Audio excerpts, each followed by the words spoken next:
নমস্কার বন্ধুরা, আইপিএল 2026-এর আগে কলকাতা নাইট রাইডার্স দলের ভাগ্যে চাকা ঘুরে যাচ্ছে। এমন কিছু বড় সিদ্ধান্ত নেওয়া হচ্ছে যা কেবল কেকেআর এর পক্ষেই যাবে। কেকেআর দলে কিছু বড় পরিবর্তন আসছে যা দলের ভবিষ্যৎকে বদলে দেবে। তো কি সেই সিদ্ধান্তগুলি? কেকেআর এর কোন কোন খেলোয়াড় লাভবান হতে চলেছেন? কোন খেলোয়াড়কে নিয়ে ফ্যানরা চিন্তিত? চলুন এই বিষয়ে বিস্তারিত আলোচনা করা যাক। শোনা যাচ্ছে 2026-এর আগে কেকেআর দলের ভাগ্যে তিনটি বড় চমক অপেক্ষা করছে, যার মধ্যে একটি সিদ্ধান্ত নিয়ে ফ্যানরা একটু চিন্তিত, কিন্তু বাকি দুটি সিদ্ধান্ত নিশ্চিতভাবে কেকেআর এর জন্য দারুণ খবর নিয়ে আসতে চলেছে। প্রথম এবং সবচেয়ে বড় খবর হলো সঞ্জু স্যামসনকে নিয়ে। কেকেআর অনেকদিন ধরে সঞ্জু স্যামসন এর মতো একজন ক্রিকেটারকে দলে আনতে চেয়েছিল। প্রত্যেক কেকেআর ফ্যান চাইছিলেন যে সঞ্জু কেকেআর এ যোগ দিক। কেন? কারণ সঞ্জু দলে এলে একজন দুর্দান্ত ক্যাপ্টেন, একজন ভালো উইকেট কিপার এবং একজন অভিজ্ঞ ওপেনিং ব্যাটসম্যান পাবে। এই তিনটি জিনিসই কেকেআর এর সবচেয়ে বেশি প্রয়োজন।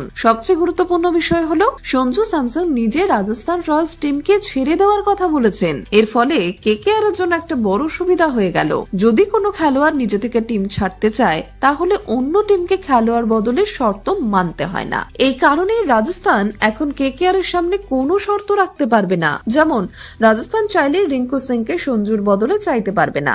যদি সঞ্জু নিজে রাজস্থানকে ছাড়ার কথা না বলতেন, তাহলে ট্রেড হলে রাজস্থান তাদের শর্ত রাখত। কিন্তু এখন সঞ্জু স্যামসন এর এই ঘোষণার কারণে রাজস্থানের সব আশা জলে চলে গেছে। এখন সঞ্জু সম্পূর্ণ নিজের শর্তে কেকেআর এ আসতে পারবেন। তাহলে কেকেআর এর প্রথম লাভ কি হলো? কেকেআর কে সঞ্জুর জন্য কোনো খেলোয়াড়কে ট্রেড করতে হচ্ছে না। কেকেআর এই মুহূর্তে দুটি কারণে সঞ্জুকে নিতে পারবে। প্রথমত, কেকেআর এর কাছে যথেষ্ট অর্থ আছে, কারণ শোনা যাচ্ছে কেকেআর তাদের দুই উইকেট কিপারকে ছেড়ে দেবে এবং ভেঙ্কটেশ আইয়ারকেও বাদ দেবে। এতে প্রায় 35 থেকে 40 কোটি টাকা তাদের হাতে আসবে। সঞ্জুকে কিনতে প্রায় 30 কোটি টাকা খরচ হতে পারে, যা কেকেআর এর হাতে আছে। দ্বিতীয়ত, অন্য কোনো টিমের কাছে এত অর্থ নেই বা অন্য টিমের উইকেট কিপারেরও এত প্রয়োজন নেই। চেন্নাই সুপার কিংস এর উইকেট কিপার প্রয়োজন হলেও তাদের কাছে পর্যাপ্ত অর্থ নেই। তাই কেকেআর এর কাছে অর্থ এবং সুযোগ দুটোই আছে। আমার মনে হয় সঞ্জু স্যামসন নিলামে 25 থেকে 27 কোটি টাকার মধ্যে বিকিয়ে যাবেন এবং কেকেআর এর জন্য এটা খুবই লাভজনক হতে চলেছে, কারণ সব টিমের কাছে উইকেট কিপারের প্রয়োজন না থাকায়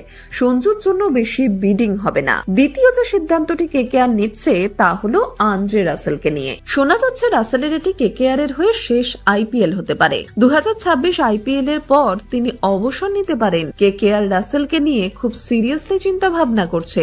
আমার মনে হয় রাসেলের পারফরমেন্স দেখে এখন তার থেকে বিদায় নেওয়ার সময় এসে গেছে। কেকেআর যদি এই সিদ্ধান্ত নিয়ে থাকে, তাহলে তারা একদম ঠিক কাজ করছে। তৃতীয় সিদ্ধান্তটি নিয়ে সব থেকে বেশি আলোচনা হচ্ছে এবং ফ্যানরা এর ফলে চিন্তায় আছে। সবকিছু ঠিক থাকলেও এই একটি সিদ্ধান্ত কেকেআর এর জন্য ক্ষতিকর হতে পারে। কেকেআর অজিঙ্ক্য রাহানেকে বাদ দেওয়ার পরিকল্পনা করছে। আমার মনে হয় রাহানেকে বাদ দেওয়া একটা ভুল সিদ্ধান্ত হবে। হ্যাঁ, আপনি তাকে ক্যাপ্টেন নাও করতে পারেন, কিন্তু একজন ব্যাটসম্যান হিসেবে রাহানেকে মিডল অর্ডারে রাখা অত্যন্ত জরুরি, কারণ তিনি একদিক থেকে ইনিংসকে সামলাতে পারেন। ভেঙ্কটেশ আইয়ারকে আপনি বাদ দিচ্ছেন, তাহলে রাহানেকে 3 নম্বরে রাখুন।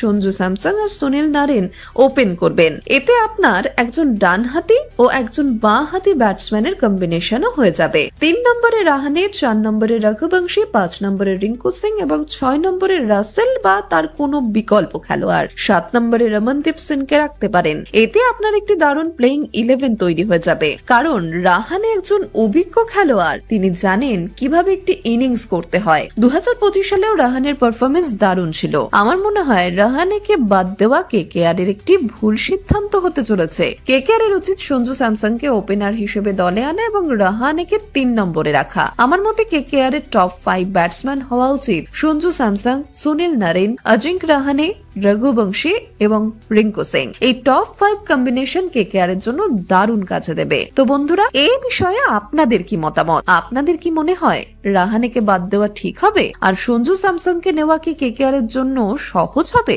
আপনাদের মতে কত টাকায় সঞ্জু নিলামে বিক্রি হতে পারেন? কমেন্ট করে আমাদের জানান। ভিডিওটি ভালো লাগলে লাইক করে এবং এমন আরো বিশ্লেষণমূলক ভিডিও দেখতে আমাদের চ্যানেল TSPN বাংলাকে সাবস্ক্রাইব করে বেল আইকনটি প্রেস করে দিন। অনেক ধন্যবাদ।